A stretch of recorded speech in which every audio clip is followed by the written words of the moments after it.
Owner பொண்டாட்டி, time ஆச்சு, தீவனத்தை போடலாம்ல.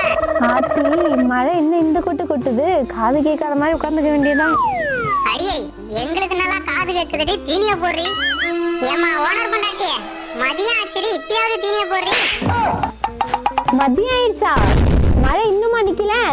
சரி இருங்கடா, மழை நின்று தீவனம் போடுறேன். மழை என்ன உன் புருஷனா நிக்க சொன்னா நிக்கிறதுக்கு? பாத்து எந்திரடி அம்மா, எருமை மாட்டுக்கு இப்பதான் இடி சத்தம் கேட்டிருக்கு. நான் எங்க இருக்கேன்? எகிப்துல இருக்க. என்னடி முறைக்கிற? பண்ணைய பார்க்காம படுத்து தூங்கி விட்டு ஃபாரின் போன மாதிரி பில்டப் கொடுக்குற. மழை நின்றுச்சு போல, தீவனத்தை நேரத்துல போட்டுடலாம். என்ன ஒருத்தவனையும் காணோம், உள்ள போயிட்டாங்களோ? ஏண்டி, காலையில 7 மணிக்கு தீனி போட வந்த, மணி இப்ப சாயந்தரம் 7 ஆச்சு. உள்ள போகாம நாங்க என்ன ஊட்டிக்கா போவோம்? 7 மணி ஆச்சா?